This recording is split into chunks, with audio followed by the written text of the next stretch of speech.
Our Bitcoin IBIT is now over $100 billion. I do believe we're just at the beginning of the tokenization of all assets, from real estate to equities to bonds. There's $4.1 trillion of money sitting globally in digital wallets.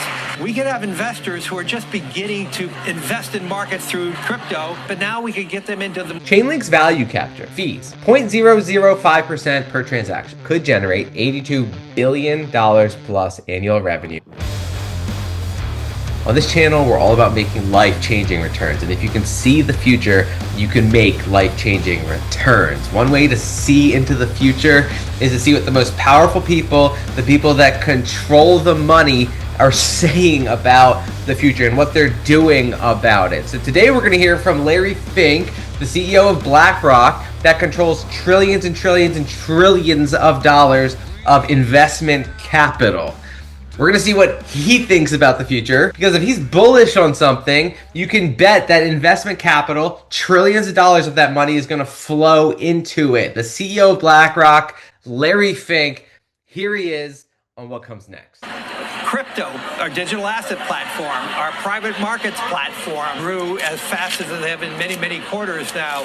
We overlay investment technology and now digital. We're the firm that more and more people are going to worldwide. What do you mean by digital? I do believe we're just at the beginning of the tokenization of all assets, from real estate to equities to bonds, across the board. It's very loud here. It is very loud. But it's good. Capital's at work, Larry. You like that. I love capital at work. Yeah. But there's $4.1 trillion of money sitting globally in digital wallets. A lot of that money is outside the United States. If we could tokenize an ETF, digitize that ETF, we could have investors who are just beginning to invest in markets through crypto. They're investing in it, but now we could get them into the more traditional long-term retirement products. So we look at that as the next wave of opportunity for BlackRock over the next tens of years, as we start moving away from traditional financial assets by repotting them in a digital manner, and then having people stay in that digital ecosystem.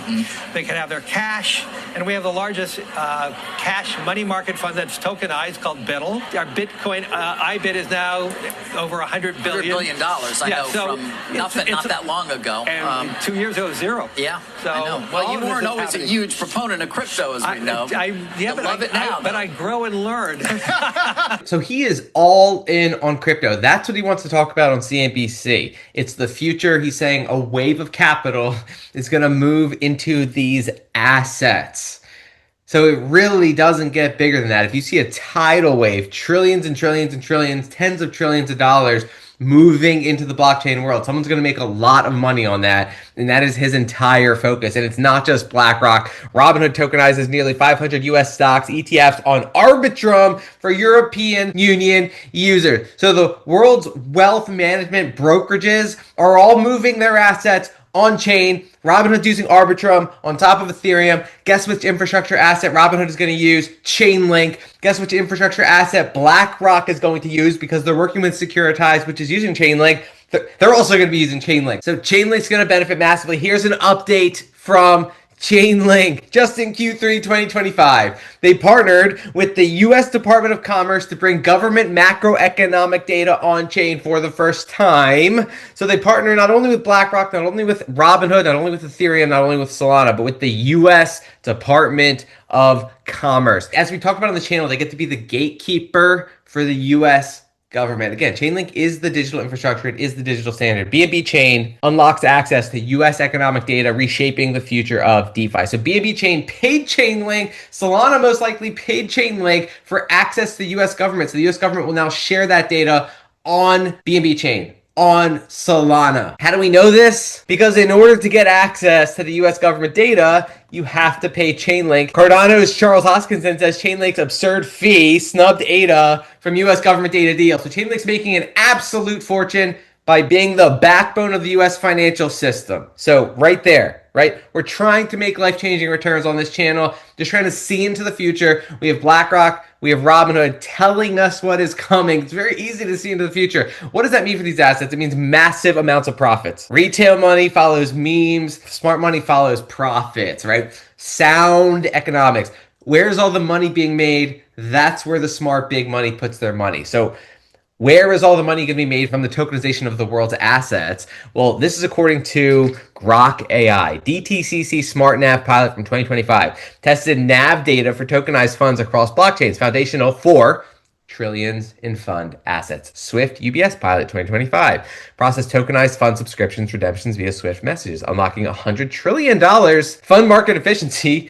Euroclear corporate actions initiative, CBOS 2025 standardized data for $58 billion annual industry costs with Chainlink Oracle's AI handling unstructured data. Okay, so key caveats and future outlook based on these pilots, based on what is being built. What comes next for Chainlink? The profits. Chainlink's value capture.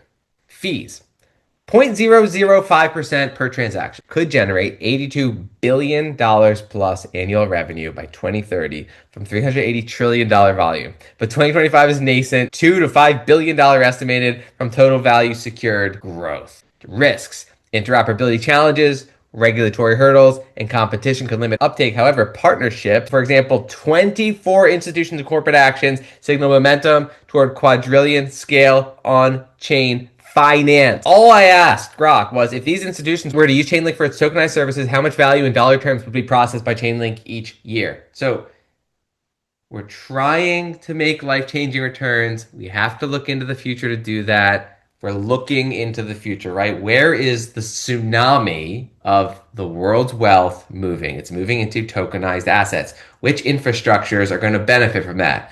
Obviously, Chainlink. We're talking tens of billions of dollars of revenue in the future. So it's massively underpriced if you have a clear picture of what comes next. So just an update on Chainlink and what the most powerful financial institutions on the planet see for the future and how we can capitalize on it. Obviously, Chainlink is one example. We're covering a lot of assets on this channel, but hard to argue with Chainlink.